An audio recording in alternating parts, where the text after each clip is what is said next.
Wolfgang Fach is a member of the IGPP, and he will be speaking to us today on research with the Questionnaire on Phenomenology of Exceptional Experiences from PExE to PExE-II. Good morning. I talk in the following, I speak of the PExE-II, but it's also known as the PExE. This is a German acronym for Phenomenology of Exceptional Experiences. And the first version was developed in 2007, but it was only for an internal use in our counseling service at the IGPP. And in 2011, there was a complete revision, and the PExE-R was developed as an instrument for group comparison studies. And it was used in different studies. I come to these later. And in 2016, there was a validation of this version with 4 samples. And after that, there was a construction of a new version of the PExE-II in a new format. And it was also used in different studies. But before we come to these studies, I have to say something about the theoretical background. The PExE is based on a phenomenological theory of mental representations. It is inspired by Metzinger's theory, but without a certain ideological paradigm or so. It's really a description of the mental representation of exceptional experiences or the phenomena who constitute exceptional experiences. And there we have 2 domains. We have a world model and we have a self model. Oh, here's a mistake. Sorry, the red one should be the self model, and on the right side we have a world model. And so we have 2 locations of mental representation. We can have deviations in our self-model, like ego-dystonic influences or the feeling to be possessed, and we call these internal phenomena.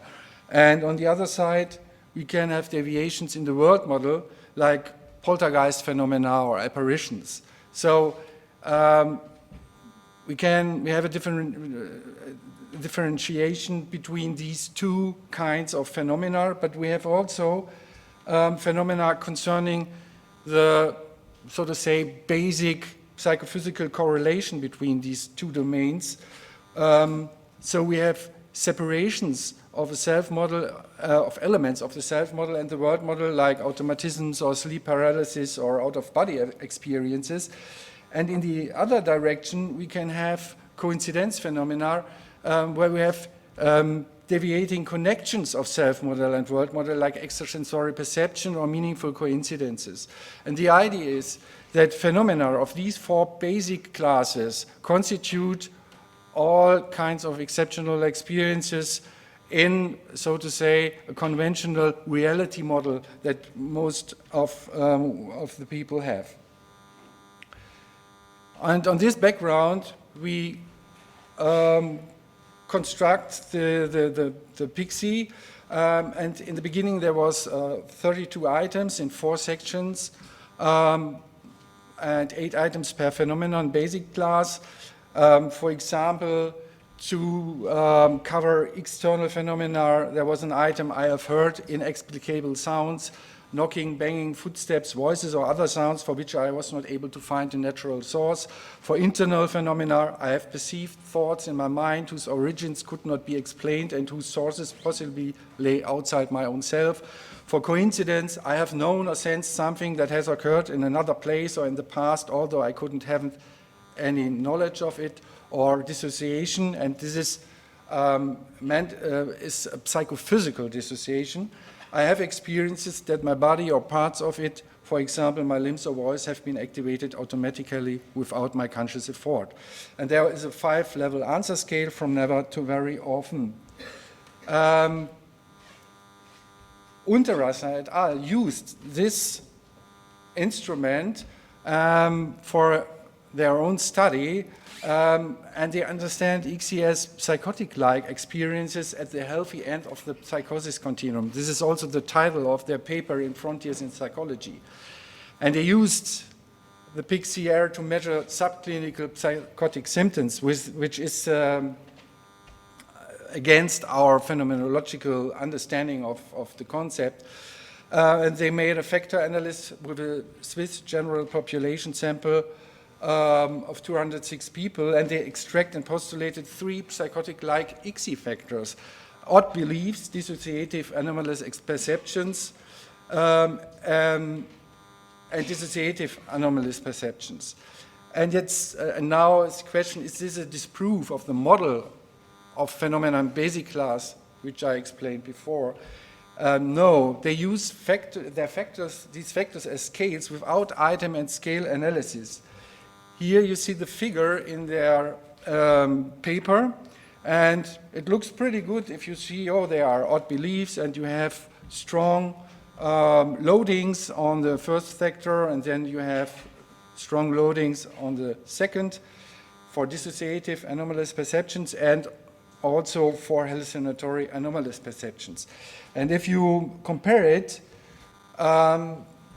to the order of items in our model, you see that it's really a mixed up of different phenomena classes. So we have here odd beliefs, and there we have external items, internal items, and all coincidence items as odd beliefs, even if we are asking for experiences and not for beliefs, and some dissociative items. And then you have dissociative perception, and there's a mix of internal items, coincidence items, and many dissociative items, and then we have hallucinatory perceptions, mostly external items, like poltergeist cases and things like that, some internal and also dissociative items. So it looks like there is much trouble with our classes and that it don't fit with our model because we have no order here like we expect.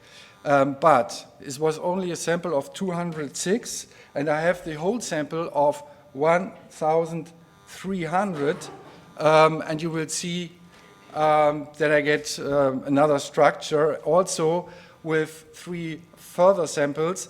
I have 4 samples for my validation with IGPP clients from the IGPP, the Swiss general population, German students, and people with near-death experiences. And I examined the construct validity by principal axis factor analysis. And after a removal of 12 items with weak and or multiple factor loadings, I get a general IGPP factor with 4 subdimensions as a robust and best generalizable model for all samples. And you see it here. And it fits very well with our model in all 4 samples. You see very clear factors of external phenomena, internal phenomena, and so on. There's only a little bit disorder here for the dissociative items in the student sample, but it's also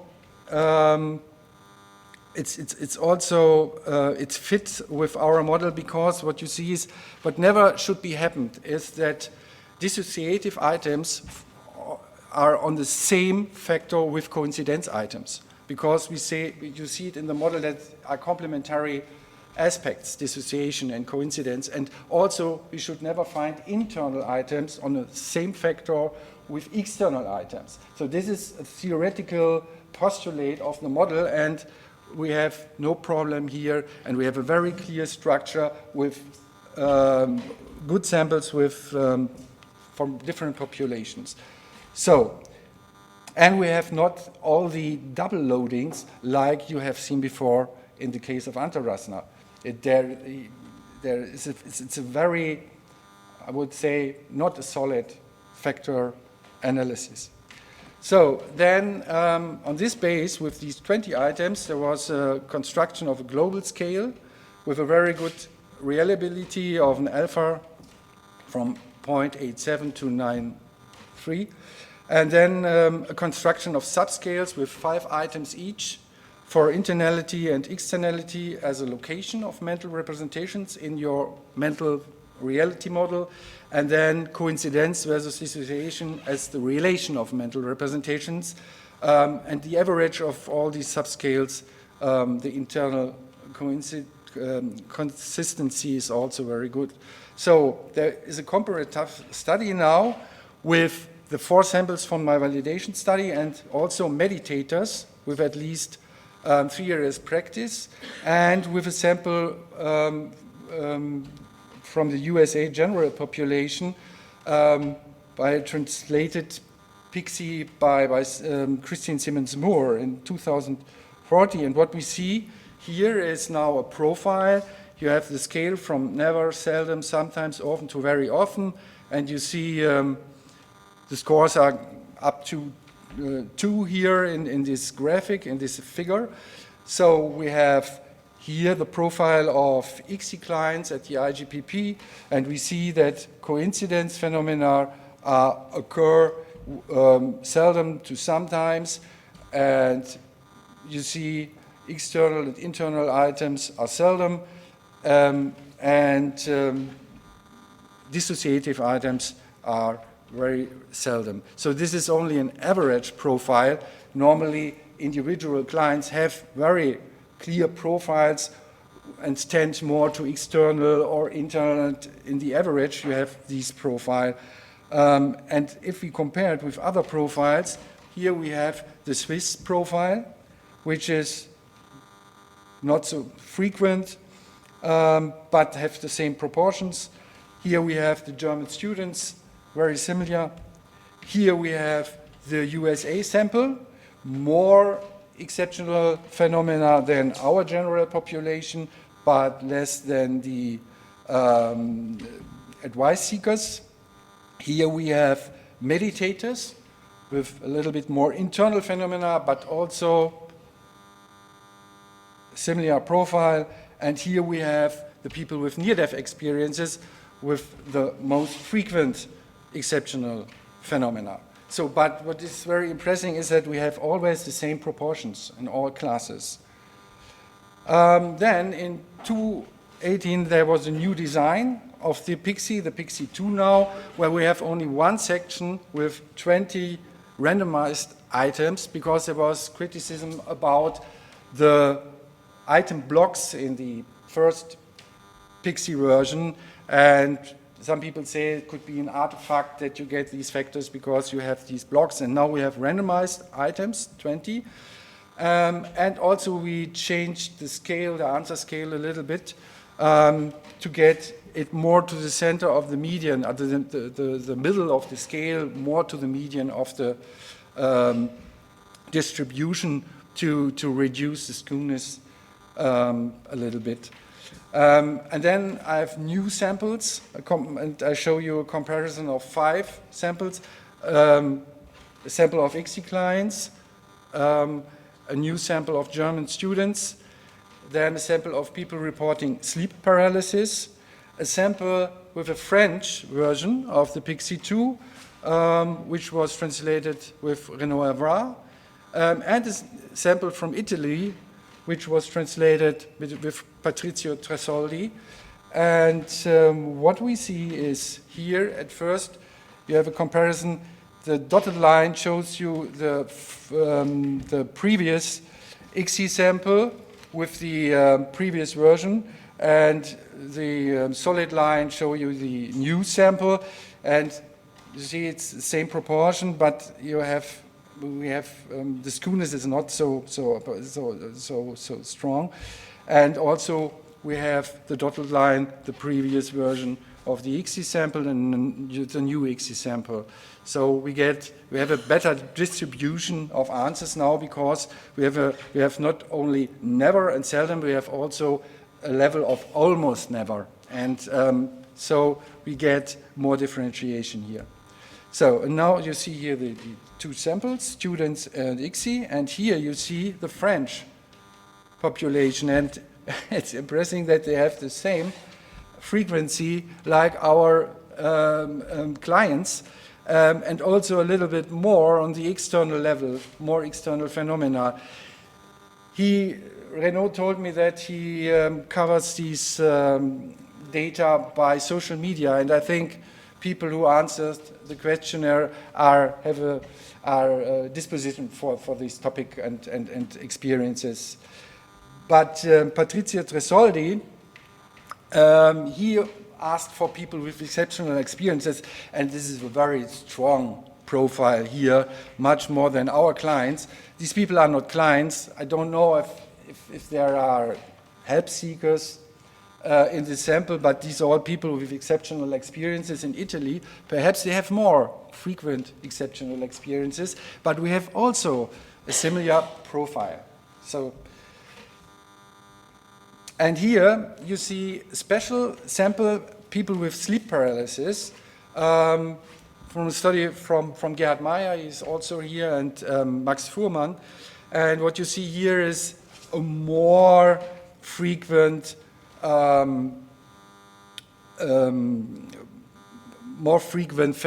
phenomena of dissociation, which you can expect if you have these special sample. Here you see the factor analysis from these samples. You see the sleep paralysis sample where we have a special dissociative factor with nocturnal body attacks, body paralysis, and tactile sensations, which is typical for nightmare experiences. We have a student sample with 3 factors, and here we have the dissociative items on the internal and external factor, which is fully correct, but it should not load on the coincidence factor. And we have the same in France, where most of the dissociative items are on the internal factor. I say something about the difference between 3-factor and 4-factor solutions. But now I have to say something about the Italian sample, where we have 5 factors. We can also get a solution with 4, but what we see here is that we have 2 coincidence factors, and these factors mirrors our so-called IGPP patterns in our counseling, where we have the pattern of extrasensory perception, where you have internal phenomena which correspond to external events, but we have also here something that has to do with meaningful coincidences, where you have events in the external that are meaningful for you. And these are 2 different patterns with coincidence, and we found it here in this strong sample with very frequent phenomena. And if we compare, we can also have 2 solutions with our PExE sample. Here I have a total sample of all data covered by PExE-R and PExE-II. These are 624 clients, and if we extract 3 factors, we see that the dissociative items have loadings on the internal and on the external factor, but if we extract 4 factors, we get an own psychophysical dissociative factor. So, and this shows up that it tends to be, because they are very seldom, the dissociative items, and they also correspond to internal and external aspects, because dissociation is between the internal self-model and the world model, so we have this relationship. But what we never found in no sample is that dissociative items are loading on the same factor with coincidence, and internal items loading on the same factor with external items. And this is a very good proof of our model. So, if I can give you some methodological recommendations. If you make own studies, and if you want to run factor analysis, take polychorical correlations for ordinal data. And you have to rotate oblique, because you have intercorrelations between these subscales, because you have the general IGPP factor, and then you have the 4 subdimensions, and you have to take oblique rotation, and I prefer the Promax method for this. Then the sample size. If you want to get a stable 3-factor solution in a general population where you have not very frequent phenomena, you need a big size. So you need more than 300. I would say I have made some simulation studies and so on to get a clear and robust structure with 3 factors. And if you want to have 4 factors, you need much more. If you like to get types, client types or types, persons with different profiles, with different, maybe a poltergeist type and an ESP type and things like that, you can doing cluster analysis. Normally, in the general population, you get 3 subgroups that you can generally distinguish. You have low scorers, and they have on all scales they have no pronounced profile because they have low scores on all phenomena scales. And then mostly you have a smaller group of high scorers with extreme values on all scales, and they also have no specific profile. Very of interest are the middle scorers who have a pronounced profile because they have more internal or external orientation and or coincidence or dissociation orientation. And you find these in the middle scorers because they have extreme and low scores, and you have to take this group and run a new cluster analysis, and then you will find different client types if you have a counseling service or like that. I show you that in this model. Here you see the model of a general IGPP factor and the 4 subdimensions with their intercorrelations. And this is a whole. You have a holistic, exceptional, latent dimension for exceptional experiences, for deviations from the normal, so to say, psychophysical baseline. So, and then you have manifest representations. If you have an exceptional experiences, you have phenomena. And maybe that you have internal phenomena, and then we have the pattern of internal presence and influence. In our counseling service, these are 24% of all cases, people who have only internal phenomena. Then we have the so-called poltergeist type, 35% in our counseling have external phenomena. And then we have coincidence phenomena. And here you have also external phenomena and coincidence phenomena in cases of meaningful coincidences, external meaningful coincidences. On the other side, we have external phenomena together with dissociation phenomena. Then we have sleep paralysis and nightmare, where you have poltergeist-like phenomena and sleep paralysis and other external phenomena. In case of extrasensory perception, we have coincidence phenomena and internal phenomena. You have internal, some strange thoughts or ideas or somatic feelings, and then you have an external event which corresponds to your internal sensations. And we have mediumship and automatism. Here we have internal phenomena and dissociation phenomena. So this is the idea. The different phenomena of these phenomena classes are, so to say, building blocks of exceptional experiences. And these 6 patterns are 95% of our cases in counseling. So some conclusions and perspectives. The studies with different samples and populations prove the model of phenomena and basic classes. Items of complementary basic classes never form a common factor. continuous frequency, the continuous frequency distribution of exceptional experience in different samples and populations indicates a general human disposition for exceptional experiences. Comparable proportions of the basic phenomenon classes in the different samples point to universal ordering principle of IGPP. There was no correlation between IGPP frequency and psychological distress, which argues against locating EXE on a psychosis continuum, because we have meditators, we have people with near-death experiences with much higher frequency, but they're feeling very well with their experiences, in difference to our clients.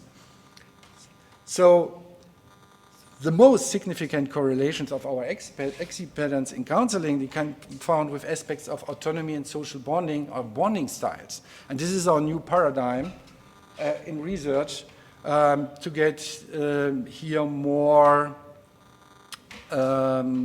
knowledge about these relationships which are found in every sample. This is the most strong correlate of IGPP, is the bonding style of our clients.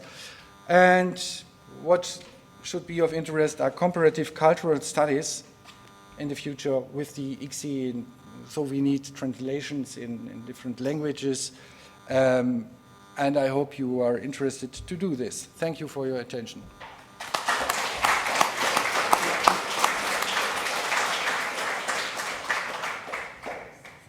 We do still have time for one or two questions, if there are any hands. We have one right at the front. So you alluded to this, but do you administer this to your patients as part of the clinical intake, and then does that then support the counselors with the typology that the person fills out? Yes, it's helpful for them. If you have these patterns, you say, you can say you are not alone with it. There are many people with extrasensory perception, or many people with this, and we take their phenomena serious, and then we try to get connections to their life situation or biography, and then we found some relations to traumatic experiences in childhood and things like that. But and it makes sense for people to see these connections because we don't question their phenomena. So it's helpful for them to get meaning or sense and say that these phenomena have a reason and that they have a function perhaps in their life. Just a very quick question. The reference Fach 2022 is missing from your abstract. Yeah, I saw that. I can give you it's a paper in the Psychotherapy Review from the British Society for Psychology, and I can give you and you can download the paper. Yeah. I'll maybe take the chair's prerogative and ask a question myself, if that's okay. I thought the presentation was really impressive psychometrically, particularly in terms of establishing construct validity. I'm very interested in the work that it can do to normalize anomalous experiences. You mentioned at the end the loose association with psychological distress. And yet earlier on you talked about how the original scheme talks about odd thinking and talks about dissociative phenomena and hallucinations. Do you think we can use this kind of work more robustly to establish that these experiences happen to normal people as part of everyday experience? Yes, I think so, but it's also a topic of my colleague Annette Zwickel, who will talk about connections and differences between exceptional experiences and psychoticism. Well, that could be a wonderful connection to the next speaker. Yeah, thank you. Thank you.